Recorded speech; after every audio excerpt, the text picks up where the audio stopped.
जिस किशोरी के कारण हम अपने प्राण बचाकर आने में सफल रहे, उसी किशोरी को हमसे अलग करने का षड्यंत्र किया जा रहा है। भूल जाओ चुनारगढ़ के युवराज को, जिसे तुम ना इस जन्म में प्राप्त कर सकोगी ना और किसी जन्म में।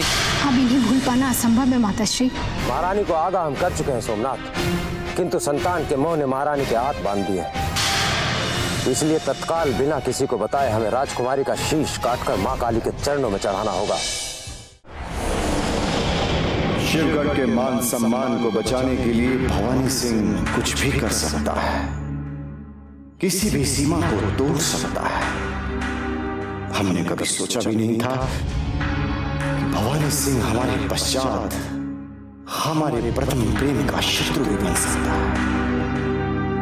और बात राजकुमारी किशोरी की हत्या तक पहुंच जाएगी। आका,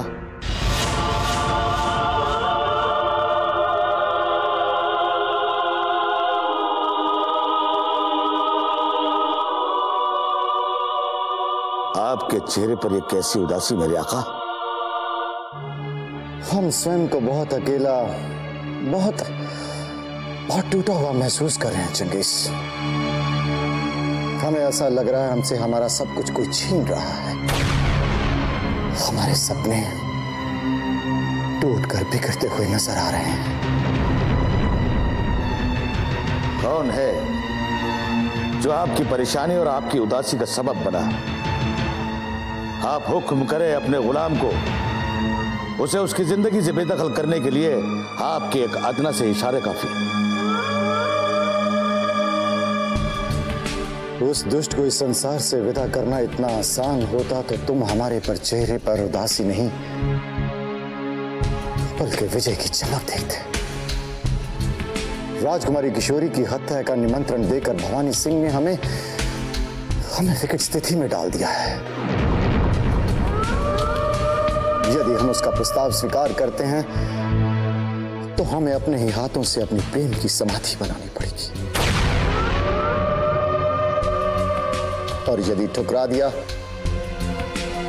तो धरती माता का मान सम्मान मिट जाएगा।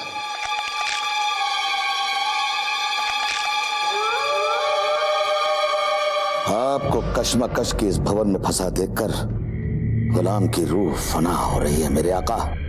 आपकी मोहब्बत का कत्ल करने की साजिश करने वाला अब चंगेज के हाथों जिंदा नहीं बचेगा, क्योंकि अगर शहजादी आलिया नहीं बची तो आप भी अपनी जिंदगी को अलविदा कह देंगे, और गुलाम खुद से पहले आपको अलविदा कहने नहीं देगा। ठहरो चंगेज, ठहरो। इस विकट परिस्थिति में तुम भवानी सिंह का रक्त बहाने की भूल मत कर बैठना, वरना ना हम राजकुमारी किशोरी को पा सकेंगे और ना ही शिवगढ़ की धरती का मान सम्मान बचा पाएंगे। तो आप ही बताइए मेरे आका कि आपके चेहरे का नूर वापस लाने के लिए ये गुलाम क्या करे? थोड़ी प्रतीक्षा और भवानी सिंह को राजकुमारी से दूर रखने का उपाय है। तुम्हें केवल इतना ही करना है चंगेज कि भवानी सिंह राजकुमारी किशोरी से कभी अकेले ना मिल पाए। ये चंगेज खान का वादा है मेरे आका कि आज के बाद भवानी सिंह तो क्या, उसकी रूह तक आपकी पाक मोहब्बत के पास नहीं पहुंच पाएगी। लेकिन एक बात, चुनारगढ़ के उस शहजादे से शहजादी आलिया को दूर रखना आपका काम।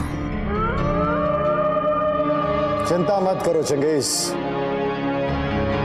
चाहे हमें किसी भी सीमा तक जाना पड़े, हम शिवराज इंद्रजीत सिंह और राजकुमारी किशोरी का मिलन दोबारा कभी नहीं होने देंगे।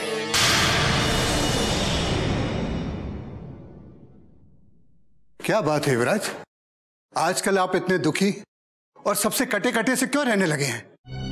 और हमें तो यह भी पता चला है कि आजकल आप अपना अधिकांश समय अपने कक्ष में ही रहकर बिताने लगे हैं। हमें एकांत अच्छा लगने लगा है। लेकिन इतना एकांत अच्छा नहीं है युवराज, कोई दुख हो तो हमें बताइए। हम ठीक हैं, आप हमारी चिंता मत कीजिए मान सिंह जी। अरे हम आपकी चिंता क्यों नहीं करें युवराज? महाराज जयसिंह के पश्चात आप दोनों की देखरेख का भार हमारे ऊपर ही तो है। और महाराज जयसिंह, आप दोनों को हमारे ऊपर ही तो भरोसा करके छोड़ के गए। अब हम बच्चे नहीं रहे मान सिंह जी, जो हमेशा आपकी उंगली पकड़कर चलना सीखेंगे। हम स्वयं अपनी देखभाल कर सकते हैं। हमें अपने हाल पर छोड़ दीजिए, हम एकांत में रहना चाहते हैं। आप अपना कार्य कीजिए।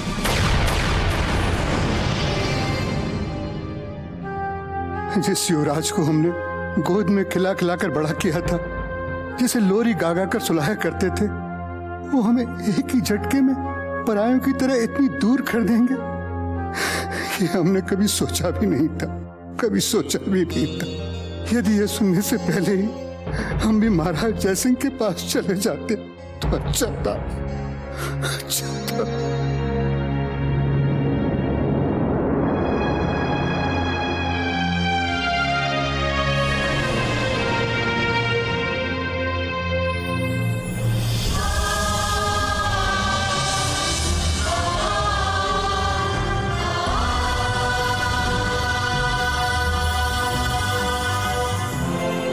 भैया को क्षमा कर दीजिए मान सिंह जी, वो इस समय कुछ सोचने समझने की स्थिति में नहीं है, क्योंकि जब से वो शिवगढ़ से लौटे हैं उनका स्वभाव अचानक बदल गया है। हमें उनसे कोई शिकायत नहीं युवराज, हम में ही कुछ कमी रह गई होगी जो हम उन्हें चिंता मुक्त नहीं कर सके। बस अब तो ईश्वर से यही प्रार्थना है कि उनकी सारी चिंताएं मुझे मिल जाएं और उनके मुख पर पहले जैसी मुस्कान फिर आ जाए। सब कुछ ठीक हो जाएगा मान सिंह जी, बस आपसे इतनी सी प्रार्थना है कि आप भैया के इस व्यवहार की सूचना माता पिता तक मत पहुंचाना। पहले से उन पर दुखों के पहाड़ टूट पड़े हैं, यदि ये समाचार वहां पहुंच गए तो वो और दुखी हो जाएंगे।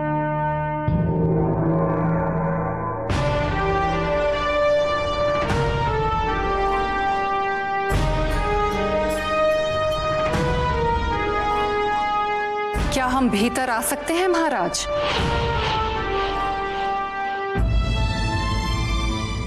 ये राज्य, ये महल सब आप ही का तो है महारानी चंद्रकांता। फिर आपको आज्ञा लेने की क्या आवश्यकता है? हम बस एक नाम की ही महारानी रह गए हैं, क्योंकि हमसे अधिक अधिकार तो आपने यहां महल के अधिकारियों को दे दिया है। महारानी, आपका स्थान तो सर्वोच्च है, फिर आप ऐसा क्यों कह रही हैं? इसलिए कि चुनारगढ़ और विजयगढ़ में घटने वाली हर छोटी बड़ी घटना की जानकारी हमारे समस्त अधिकारियों के पास है, किंतु हमें कुछ नहीं बताया जाता। हमें तो यह भी नहीं पता कि हमारे महायोद्धा परमवीर सिंह कहाँ हैं और अचानक पद्मनी को विजयगढ़ क्यों भेजा गया था। और तो और हमें अपने दोनों युवराजों से भी मिलने नहीं दिया जाता, जिनसे हमें बिछड़े हुए कितना समय हो गया। कब तक महारानी से हम सत्य छिपा कर रख सकेंगे? महारानी का संदेह अब बढ़ता ही जा रहा है, जिसे दूर करना उतना ही कठिन है जितना छिपाए रखना। अगर आप सच कह रहे हैं तो खाइए हमारी सौगंध, किंतु इससे पहले आप ये अवश्य सोच लीजिएगा कि अगर आपने हमारी झूठी सौगंध खा ली तो आप हमें जीवित नहीं देख पाएंगे। इतना समय क्यों ले रहे हैं आप? अगर आप सच बोल रहे हैं तो खाइए हमारी सौगंध और कह दीजिए कि आप और महल के अधिकारी हमसे झूठ नहीं बोल रहे। नहीं, कभी नहीं, हम आपकी सौगंध कभी नहीं खा सकते। हम आपसे बहुत प्रेम करते हैं और आपको कभी खोना नहीं चाहते। झूठ कह रहे हैं आप। अगर आप हमसे सच्चा प्रेम करते तो हमसे कुछ न छुपाते। आप बदल गए हैं महाराज, आप वैसे नहीं रहे जो आप कभी थे। महारानी चंद्रकांता, मत लीजिए हमारा नाम, मत पुकारिए हमें, मत पुकारिए। और आज के पश्चात हम आपसे कुछ ना पूछेंगे, क्योंकि आपके मन में झूठ झूठ और षड्यंत्र छुपे हुए हैं। हमारे चरित्र पर संदेह कर आपने हमें सत्य बताने के लिए विवश कर दिया है, जिसे हम आपके पूर्ण स्वस्थ होने के पश्चात बताना चाहते थे। आपके पिताश्री और महायोद्धा परमवीर सिंह अब इस संसार में नहीं रहे।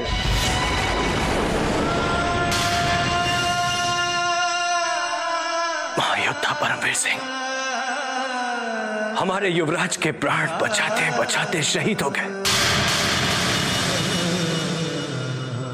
और युवराजों की प्रतीक्षा करते करते आपके पिताश्री ने अपने प्राण त्याग दिए।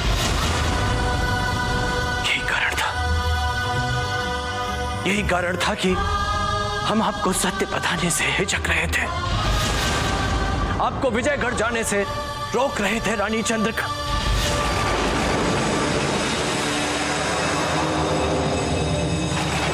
महारानी, महारानी, महारानी, महारानी, जगन, भूपेन, पद्मने, महारानी, आंखें खोलिए महारानी, महारानी, महारानी, महारानी, महारानी, महारानी मूर्छित हो गई है। सत्य के आघात ने फिर से सदमे में पहुंचा दिया है। जगन भूपेंद्र, तुरंत वैतराज को बुलाकर लाओ। जी महाराज। महाराज, आप बिल्कुल चिंता मत कीजिए, वैतराज आते होंगे, महारानी बिल्कुल ठीक हो जाएंगी।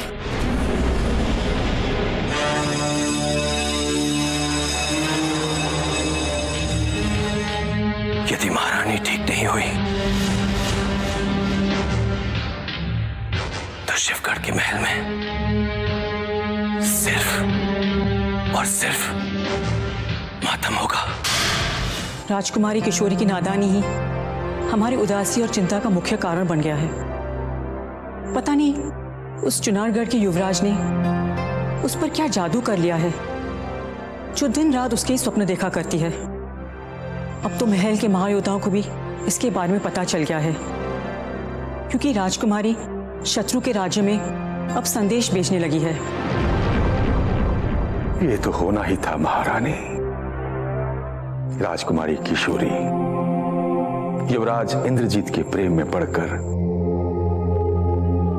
कई संकटों को आमंत्रित कर रही है, और उनके इस कार्य से महल में छुपे षड्यंत्रकारी फिर से सक्रिय हो जाएंगे, और आप बोलते बोलते रुक क्यों गए स्वामी जी? बताइए ना, क्या बात है? समझ नहीं पा रहे हैं कि अपनी बात को हम प्रारंभ कहां से करें, किंतु हम आपके कुलगुरु हैं और आपको हर सच्ची बात से परिचित करवाना हमारा कर्तव्य है।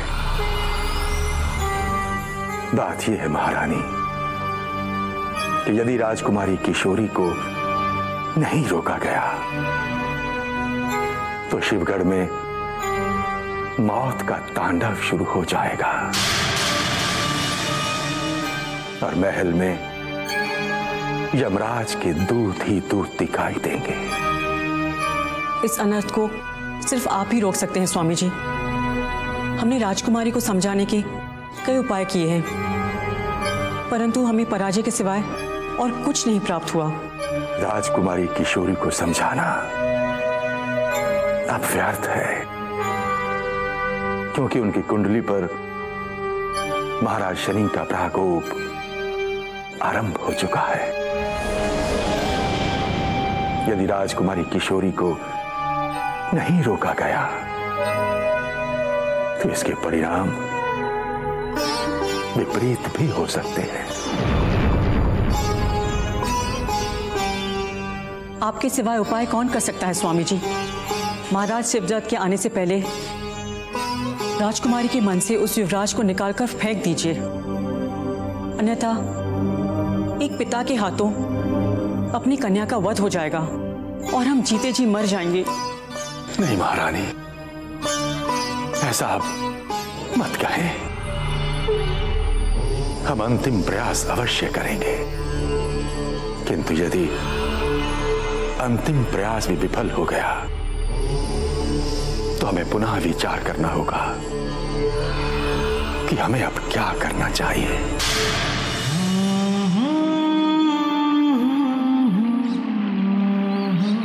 लग गया।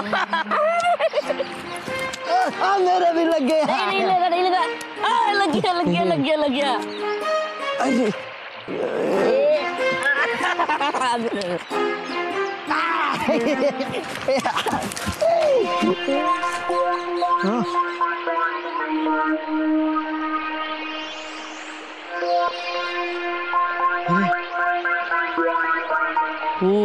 लगता है कुछ सोच रही है।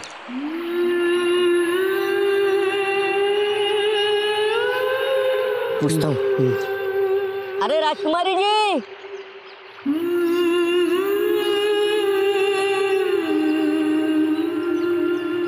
राजकुमारी जी, किसकी यादों में खोई हैं आप? राजकुमारी मेरी यादों में कोई है।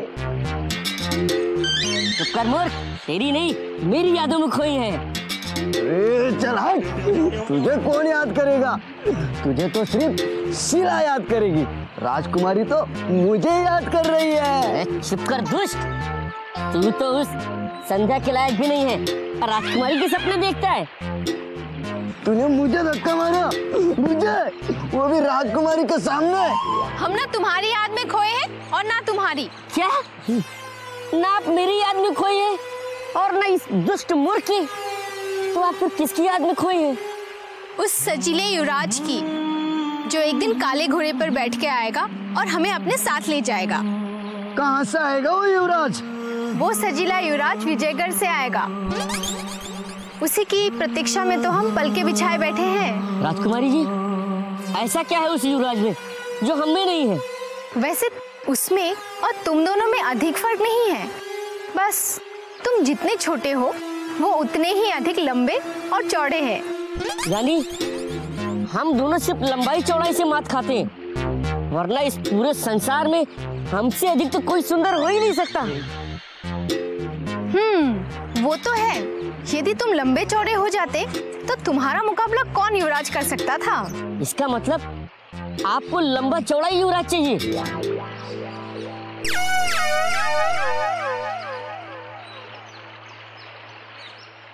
क्षमा कीजिए राजकुमारी जी, स्वामी त्रिलोकीनाथ आपसे मिलने के इच्छुक हैं। क्यों? स्वामी त्रिलोकीनाथ को हमसे क्या कार्य है? ये तो नहीं पता, किंतु वो आपसे तुरंत मिलने के इच्छुक है और आपको अपने कक्ष में बुलाया है। जाओ, जाकर कह दो उन्हें, हमें उनसे नहीं मिलना।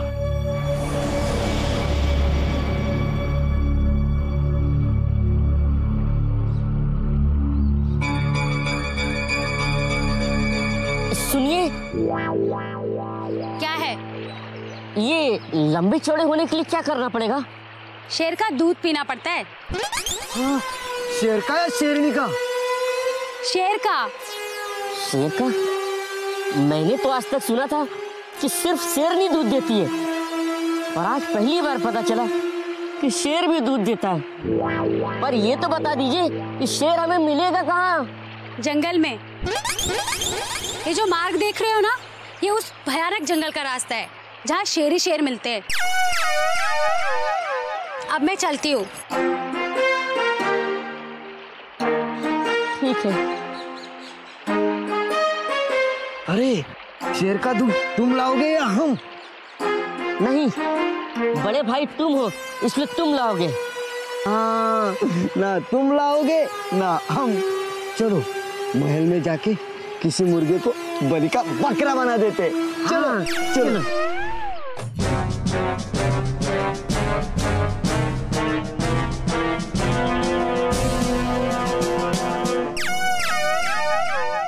मिल गए, बलि के बकरे मिल गए। बकरा किधर है? बकरा कहाँ है बकरा? मुझे तो ये अहमद चाचा के साथ नाजिम चाचा दिखाई दे रहे हैं। हाँ बड़े भैया, मैं भी उन्हीं को कह रहा हूँ। अब तुम देखो, इन दोनों को जंगल भेजकर कैसे मैं बलि का बकरा बनाता हूँ। यदि ये दोनों शेर का दूध लेकर आए दूध को पीकर हम दोनों बड़े और बलवान हो जाएंगे। और यदि ये दोनों उस शेर का शिकार हो गए तो एक मुरझाया हुआ फूल इनकी कब्र पे चढ़ाकर महल वापस आ जाएंगे। ठीक है? वाह बलवान वाह, कितने चतुर हो तुम। वैसे भी हमारे पिताश्री के अनुपस्थिति में ये दोनों महल में इधर उधर घूमते रहते हैं और दासियों को ताकते रहते हैं। चलो इनको कार्य पे लगा देते। चल।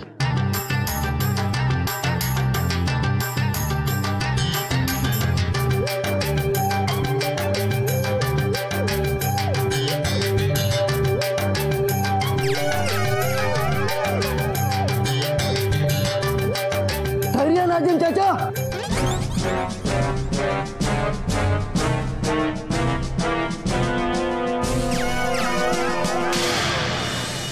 हुक्म पर हम दोनों अपनी गर्दन कटवा सकते हैं। इन्हीं उंगलियों से अपनी दोनों आंखें निकालकर फेंक सकते हैं। बस बस, अभी इसकी आवश्यकता नहीं है। यदि जंगल से खाली हाथ लौट कर आए तब अब शीघ्र जंगल में जाकर शेर का चुल्लू भर दूध लेकर आओ। और याद रखना, यदि खाली हाथ महल में आए तो महाराज शिवदत्त आप दोनों का शीश काटकर महल की दीवार पर चिपका देंगे। मगर हुजूर, शेर का दूध कहां से मिल सकता है? अगर शेरनी का कहा होता तो थोड़ा सोचते हुजूर, थोड़ा सोचते। मैंने सुना है हुजूर, शेर कभी दूध नहीं देता है हुजूर। वो सब हम नहीं जानते। महाराज शिवदत्त ने आदेश दिया तो शेर क्या, हाथी का भी दूध लाना होगा। अब तुम दोनों तुरंत जंगल की ओर निकल जाओ और हम महाराज शिवदत्त को ये संदेश संबलपुर पहुंचा देते हैं कि हम दोनों ने तुम्हें कार पे लगा दिया। चलो भीम, चलो।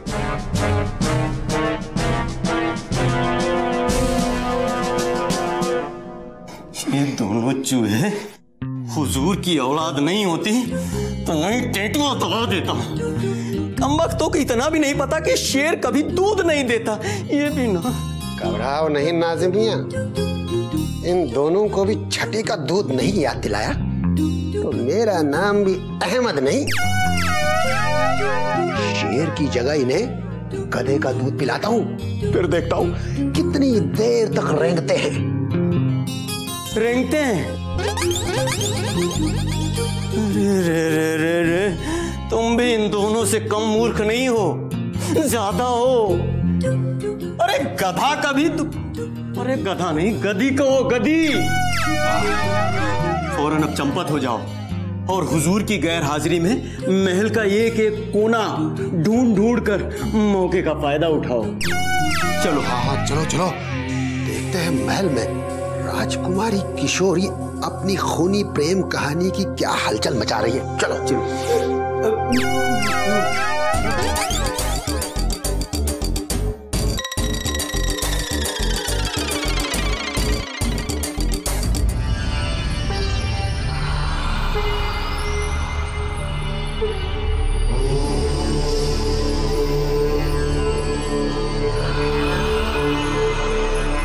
बम बम।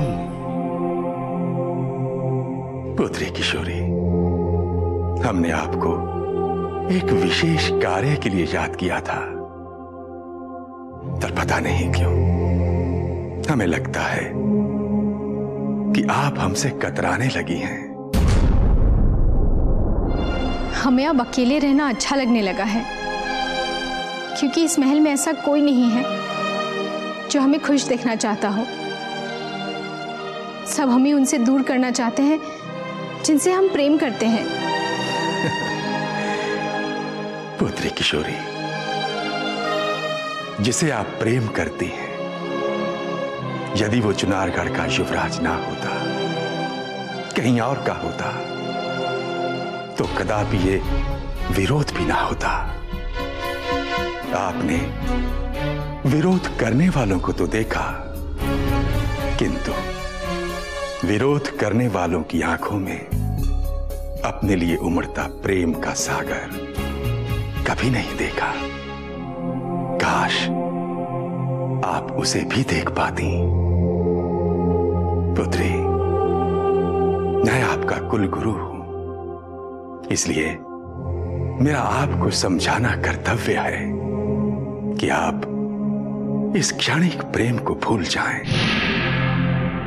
जिसे आप क्षणिक समझ रहे हैं वो हमारा सदियों सदियों पुराना प्रेम है, जो सदियां बीत जाने के पश्चात भी जीवित रहेगा।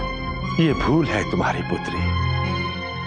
सत्य तो ये है कि सदियों के पश्चात भी युवराज इंद्रजीत तुम्हें कभी नहीं मिल सकेंगे।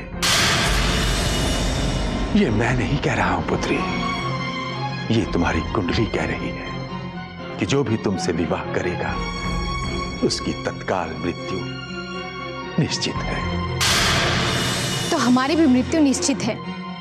यदि वो ना रहेंगे तो हम भी नहीं रहेंगे, परंतु हमारा प्रेम सदा अमर रहेगा। पुत्री, जिस सम्राट ने आपके पिता का राज्य छीना, उन्हें लज्जित किया, उन्हें अपमानित किया, आप उसी के पुत्र को अपनाकर अपने पिता को क्यों अपमानित करना चाहती हैं? स्वामी जी, इतिहास के पन्नों को फिर से खोलना हमारी आदत नहीं, परंतु हम इतना जानते हैं कि यदि हमारा विवाह होगा तो केवल युवराज इंद्रजीत से, जिससे ना हमारे माता पिता रोक सकते हैं और ना ही आपकी कुंडली। पुत्री, ये तो समय ही बताएगा कि समय के गर्भ में क्या छुपा है, किंतु हम इतना अवश्य कहेंगे कि रानी चंद्रकांता और महाराज वीरेंद्र सिंह उस लड़की को कभी स्वीकार नहीं करेंगे जो लड़की उनके पुत्र की मृत्यु का कारण बने। बस जितनी जल्दी हो सके उसे भूलने की चेष्टा करें। कल्याण चिरंजीवी भव। बम बम।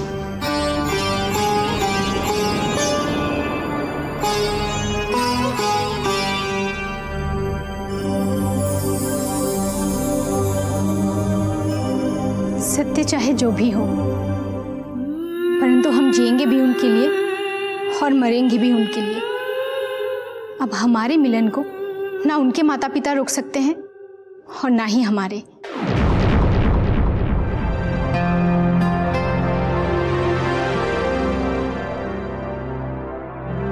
बम बम। प्रणाम स्वामी जी। कल्याण। हम आपकी प्रतीक्षा कर रहे थे। हमें उम्मीद है राजकुमारी किशोरी ने आपके आदेश का पालन करके राजकुमार इंद्रजीत को अपने मन से निकाल दिया होगा।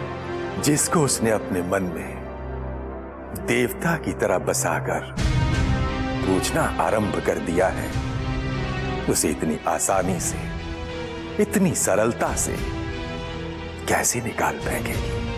ये आप क्या कह रहे हैं स्वामी जी? क्या किशोरी ने आपके आग्रह को भी ठुकरा दिया? पुत्री, ग्रहों की चाल अब विपरीत हो गई है। शनि का साथ अब मंगल भी देने लगा है। ऐसी स्थिति में राजकुमारी किशोरी को समझाना व्यर्थ है। तो अब क्या होगा स्वामी जी? मृत्यु, नरसंहार। क्योंकि महाराज शिवदत्त युवराज इंद्रजीत को कभी स्वीकार नहीं करेंगे और राजकुमारी किशोरी उसे कभी भूल नहीं सकेंगे। तो क्या हमारे भाग्य में केवल दुख ही दुख लिखे हैं? पता नहीं महाराज, किंतु शास्त्रों में लिखा है कि हर प्राणी को, हर मनुष्य को अपने अपने कर्मों का फल भोगना ही पड़ता है। और इस नियति चक्र से ना आप बच सकती हैं और ना ही मैं। किंतु महारानी, महाराज शिवदत्त के हाथों राजकुमारी किशोरी की हत्या का संकेत मुझे स्पष्ट दिखाई देने लगा है। हम किशोरी को मरते कैसे देख सकते हैं? इतनी तपस्या के बाद उसका जन्म हुआ है,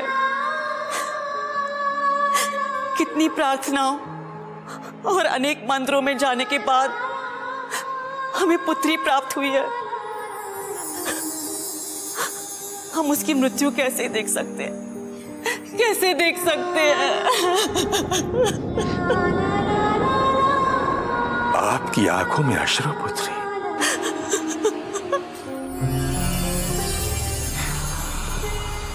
उठो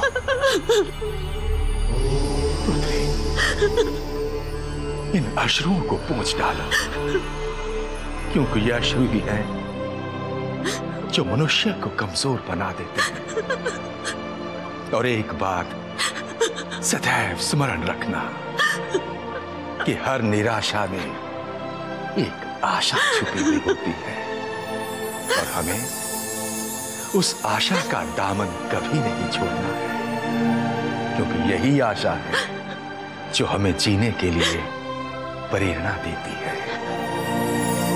पुत्री, मैं निश्चित रूप से कह सकता हूं कि यदि हमारे सिद्ध किए हुए रत्न ने कार्य करना आरंभ कर दिया तो राजकुमारी की बुद्धि पलटने में किंचित मात्र भी समय नहीं लगेगा। किस पत्थर की बात कर रहे हैं आप स्वामी जी? एक डूबते को तो तिनके का सहारा भी काफी है। बस आप राजकुमारी को बचा लीजिए, हमारे कोख को सूनी होने से बचा लीजिए। पुत्री, नीलम का ये विशेष पत्थर शनि के प्रकोप को टाल तो नहीं सकता, किंतु हां, उसकी वक्र दृष्टि को कम अवश्य कर देगा।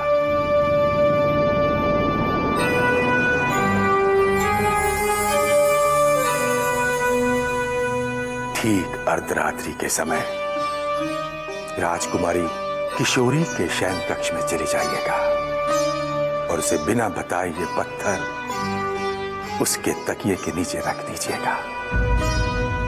यदि मेरे भोले बाबा ने चाहा तो सुबह का सूर्य जैसे ही उदय होगा तो राजकुमारी किशोरी के हृदय पटल पर अंकित युवराज की तस्वीर के साथ साथ उसकी यादें भी धुंधली पड़ने लगेंगी। हमें विश्वास है इसका प्रभाव किशोरी पर जरूर पड़ेगा और उसे अच्छे बुरे की पहचान हो जाएगी, क्योंकि आपका उपाय और आशीर्वाद कभी व्यर्थ नहीं जाता।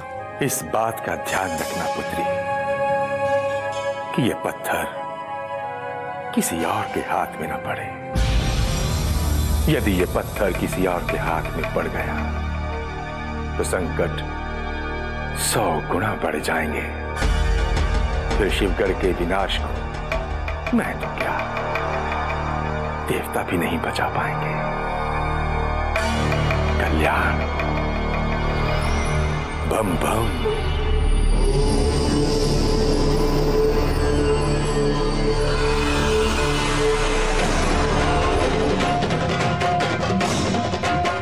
इस पत्थर को राजकुमारी तकिया के नीचे रख देना, किंतु याद रखना कि राजकुमारी भी इसके विषय में पता ना चले। आपने विजयगढ़ जाने का निर्णय ले लिया? ये आप क्या कह रही हैं राजकुमारी जी? हाँ, हमने युवराज इंद्रजीत सिंह के पास जाने का निर्णय कर लिया है, क्योंकि इस महल में सब हमारे विरुद्ध हो गए हैं और किसी भी वक्त महल के 4 दीवारी में हमें कैद किया जा सकता है ताकि हम उनसे कभी ना मिल सके। किंतु आपका महल से बाहर निकलना असंभव है राजकुमारी, क्योंकि भवानी सिंह और सोमनाथ ने महल के चप्पे चप्पे पर कड़ा पहरा दे रखा है और उनके सैनिकों और गुप्तचरों की दृष्टि से बचकर निकलना कठिन है। उनके ही नहीं संध्या, बल्कि महारानी जी के गुप्तचर भी महल पर अपनी कड़ी दृष्टि जमाए हुए हैं। इसलिए राजकुमारी जी, आप एक बार अपने निर्णय पर फिर विचार कर लीजिए, वरना संकट और अधिक बढ़ सकता है। हमने महल के गुप्त सुरंग से भागने की योजना बनाई है, इसीलिए हमें कोई नहीं देख सकेगा और हम उसी सुरंग का प्रयोग करेंगे जिसने युवराज इंद्रजीत सिंह को विजयगढ़ के मार्ग तक पहुंचाया था। निसंदेह आपको सफलता अवश्य मिलेगी। अब आप यहाँ से बाहर निकलने का समय अतिशीघ्र निश्चित कर ले राजकुमारी। समय निश्चित हो चुका है। आधी रात होते ही हम सुरंग के गुप्त द्वार तक पहुंच जाएंगे। हम आपकी दासियां हैं, किंतु आपने सदा हमें अपनी सहेलियों की तरह रखा। अब आप हमें अकेले छोड़कर मत चले जाना। सुख में साथ निभाया है तो हम आपका दुख में भी साथ निभाएंगे। जानते हैं, परंतु हम तुम्हें अपने साथ नहीं ले जा सकते, वरना हमारी योजना ध्वस्त हो सकती है। परंतु कैसे? क्या योजना बनाई है आपने?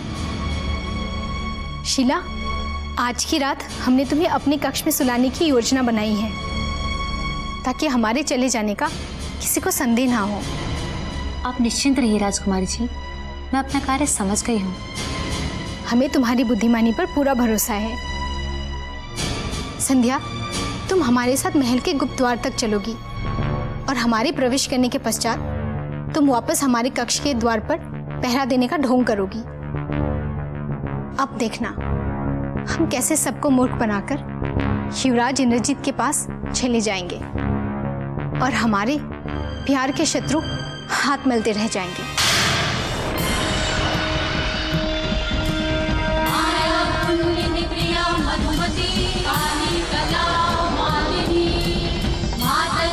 विजया जया भगवती देवी शिवा शंभवी शक्ति शंकर वल्लभा त्रिनयना कालिनी भैरवी।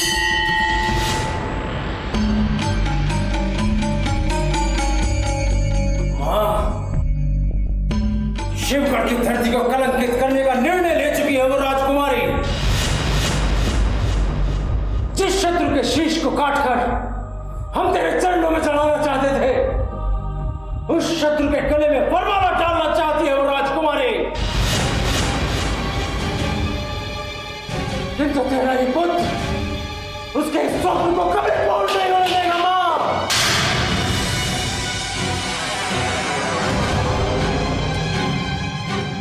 हमें आज्ञा दे, हमें आज्ञा दे मां, कि हम उस राजकुमारी का शीश काटकर शिवगढ़ की इस धरती को कलंकित होने से बचा सके। जिस धरती माता ने दामन को तार तार कर चुकी।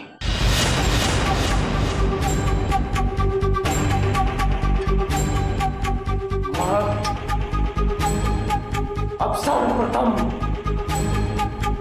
इस तलवार पर उस राजकुमारी का दूषित रक्त श्रृंगारित होगा जो शिवगढ़ की इस पावन धरती को कलंकित कर रहा है।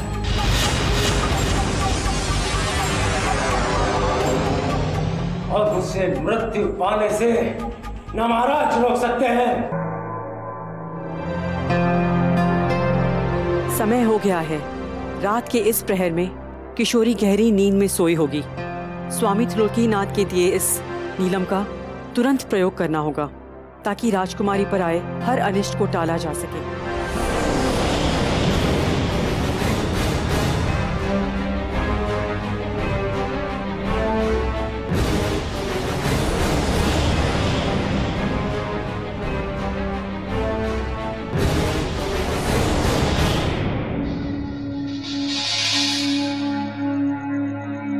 आप मोमबत्ती क्यों बुझा रही है राजकुमारी जी? अंधेरा देखकर इस तरफ कोई नहीं आएगा और हमारे भागने की योजना सफल हो जाएगी।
इतनी रात गए महारानी जी राजकुमारी के कक्ष में क्या करने आई हैं? यदि ये नहीं आती तो हम किशोरी का वध कर चुके होते। अब इनके यहां से जाने की प्रतीक्षा करनी होगी।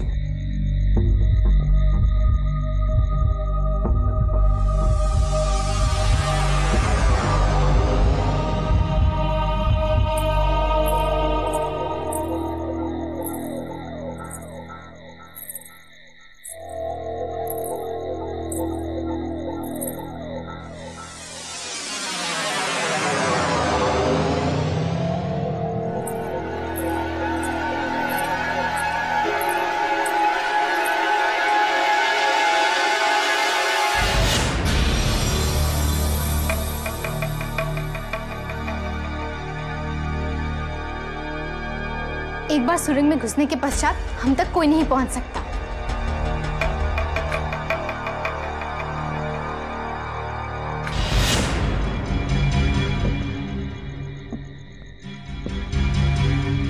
ओह, चाबी तो वहीं भूल आई।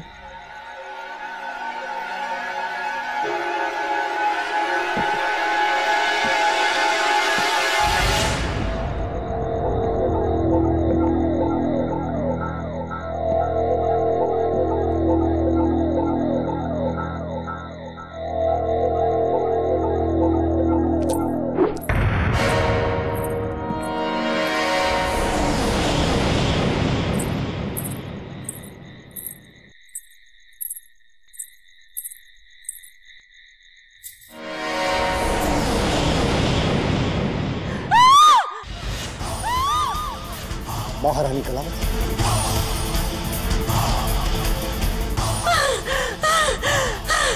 ये तो माताश्री की चीख है। कहीं हमारे कानों का भ्रम तो नहीं? कहीं उनके प्राण संकट में तो नहीं? महारानी कलावती के प्राण संकट में है। लगता है किसी शत्रु ने उन पर आक्रमण कर दिया। चलो वापस चलते हैं।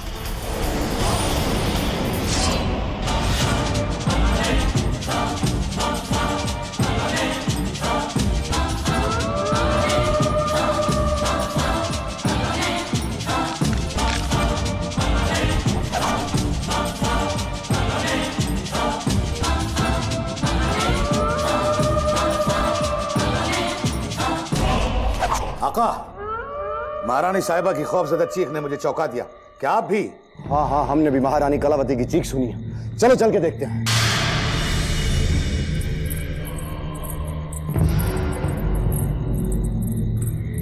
महारानी जी, आप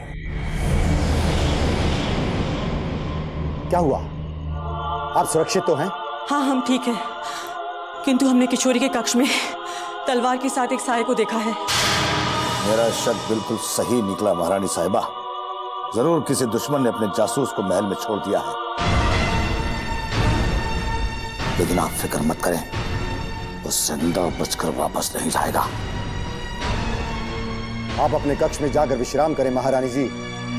उस शत्रु को ढूंढकर हम अभी बंदी बना लेंगे।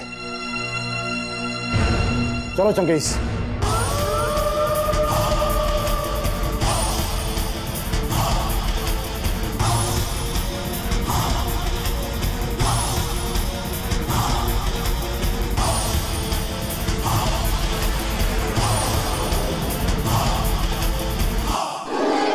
सैनिक किसे ढूंढ रहे हैं? कहीं आपकी भाग जाने की योजना का पता तो नहीं चल गया इन्हें? चलो चलो चलो।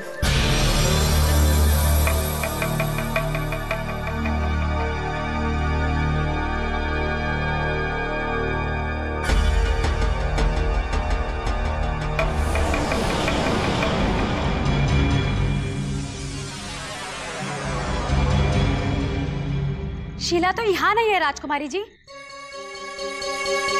पर वो गई कहाँ? हमने जो चीख सुनी थी, कहीं वो शीला की तो नहीं थी? हमारी वजह से कहीं उसके प्राण न संकट में पड़ गए हो। मैं ठीक हूँ राजकुमारी जी। पर तुम वहाँ क्यों छुपी हुई हो? और ये महल में कौन चीख रहा था? महारानी, वो चीख महारानी जी की थी। माताश्री, उनके चीखने का कारण क्या हो सकता है? कहीं उन्हें हमारे भागने का पता तो नहीं चल गया? नहीं, मैं ये तो नहीं जानती, किंतु कुछ समय पूर्व जब वो यहाँ पर आई थी तो तकिया के नीचे ये नीला पत्थर रखकर चली गई, और जब वो कक्ष के बाहर निकली तो मैंने उनके चीखने की आवाज सुनी और सैनिकों के भागने की आवाज। बस मैं इतना ही जानती हूँ। ये क्या माजरा है? इतनी रात माताश्री के यहाँ आकर ये पत्थर रखने का कारण क्या हो सकता है? तुम दोनों यही ठहरो, अवश्य किसी ने माताश्री पर आक्रमण कर दिया है।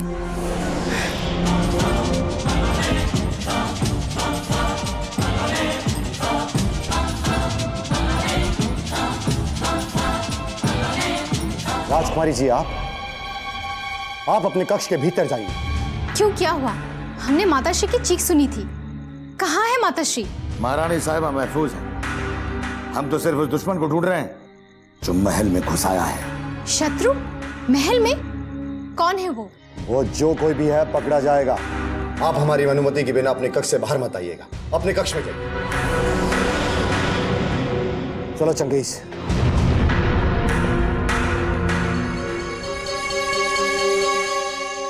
कौन हो सकता है जिसे देख के माताश्री की चीख निकल आए?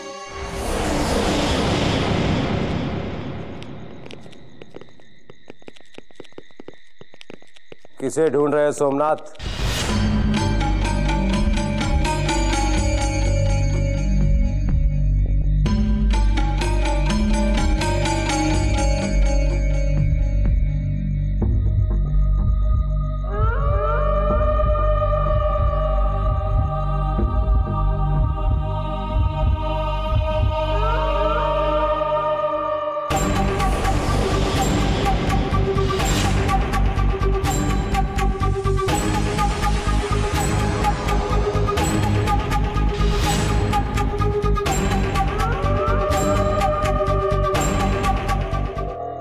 सिंह तुम? हाँ, हम।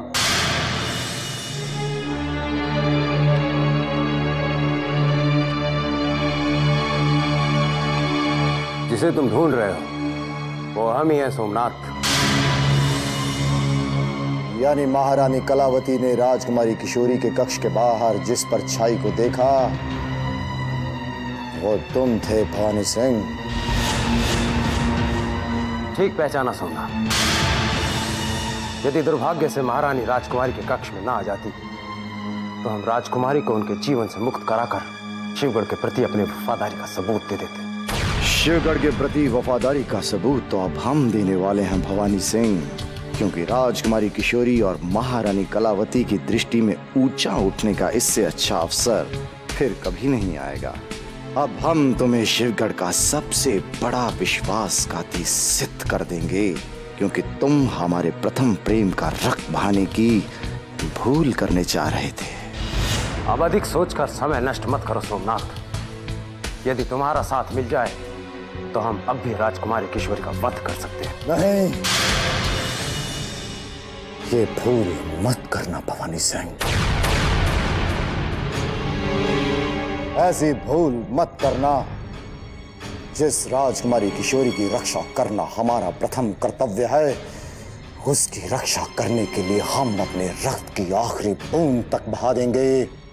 यदि राजकुमारी किशोरी का वध करने का विचार भी तुम्हारे मन में आया, हम नहीं, हमारी तलवारें टकराएंगी और या फिर इस धरती पर तुम रहोगे या फिर हम। मरना तो तुम्हें ही पड़ेगा सोमनाथ, क्योंकि शिवगढ़ के किसी भी विश्वासघाती को भवानी सिंह की तलवार से बचाना असंभव है। अब चाहे वो राजकुमारी हो या तुम। ये तो समय ही निश्चित करेगा भवानी सिंह। इस बात का निर्णय महाराज शिवदत्त लेंगे या राजकुमारी किशोरी, जिसका वध करने का सफल प्रयास तुम कर चुके हो। चलो चंगेज।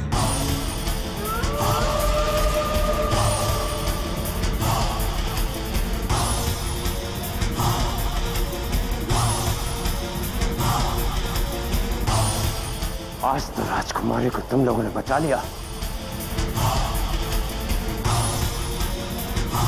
लेकिन अब कल कौन बचाएगा?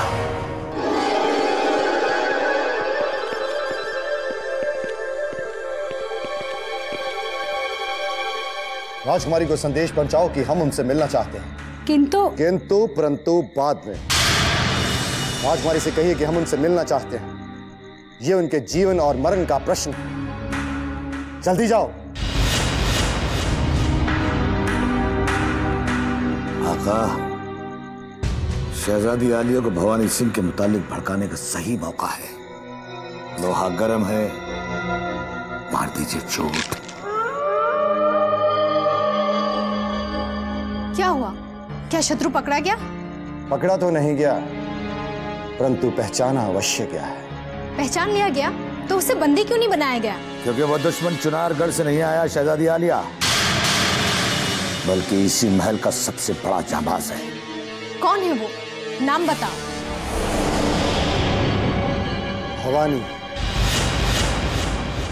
भवानी सिंह। महायोद्धा भवानी सिंह? वो तलवार लिए किसे मारने आए थे? आपको। यदि हम उसे समय पर नहीं रोकते तो वो आप पर प्राण घातक आक्रमण कर देता है। अब भवानी सिंह के अंतिम दिन आ गए हैं। जब ये बात पिताश्री को पता चलेगी तो उनकी मृत्यु निश्चित है। परंतु वो हमें मारकर क्या प्राप्त करना चाहते थे? आत्मसंतोष। आत्मसंतोष राजकुमारी जी। चुनारगढ़ के युवराज के प्रति आपका झुकाव देखकर और युवराज के नाम का प्रेम पत्र पढ़कर भवानी सिंह के हृदय में घृणा पैदा हो गई। इसलिए भवानी सिंह ने आपकी हत्या करने का निर्णय ले लिया। घृणा तो अब भवानी सिंह हमारे देखेंगे। हमारी हत्या का प्रयास करने वाले भवानी सिंह को अब कोई नहीं बचा सकता। परंतु महाराज शिवदत्त के संबलपुर से लौटकर आ जाने तक हम भवानी सिंह से आपकी सुरक्षा करेंगे। चंगेज, राजकुमारी की रक्षा करते करते यदि तुम्हारे प्राण भी गंवाने पड़े तो पीछे मत हटना। हम महारानी कलावती को भवानी सिंह की करतूतों को प्रस्तुत करने जा रहे हैं।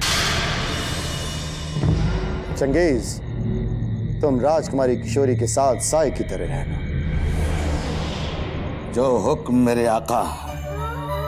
आज के बाद चंगेज जीते जी तो क्या, मरने के बाद भी शहजादी आलिया की हिफाजत करेगा, शैतान बनकर। और हमारे जीवित रहते हुए भवानी सिंह आपकी परछाई को भी स्पर्श नहीं कर सकेगा।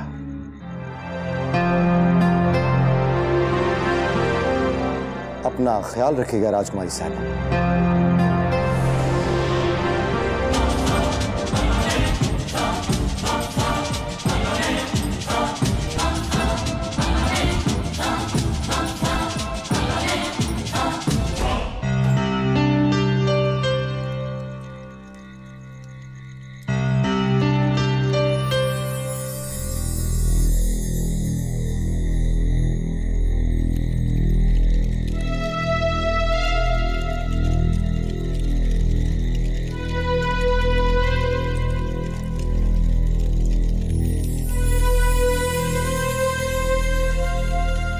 हमें क्षमा कर दो मां, हमें क्षमा कर दो। जिस राजकुमारी के रक्त का भोग चढ़ाने का हमने आपको वचन दिया था, हम उसे पूर्ण नहीं कर सके मां। एक बार फिर शिवगढ़ के योद्धाओं ने तेरे पुत्र के साथ जंग किया है मां, किंतु तुझे रक्त चढ़ेगा, अवश्य चढ़ेगा मां, अवश्य चढ़ेगा।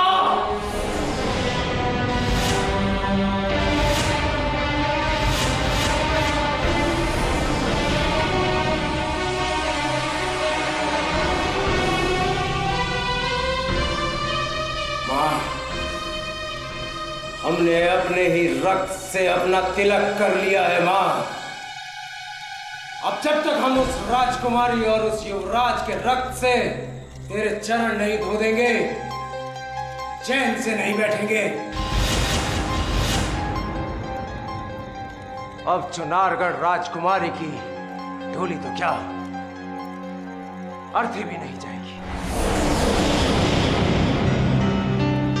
जय मां भवानी।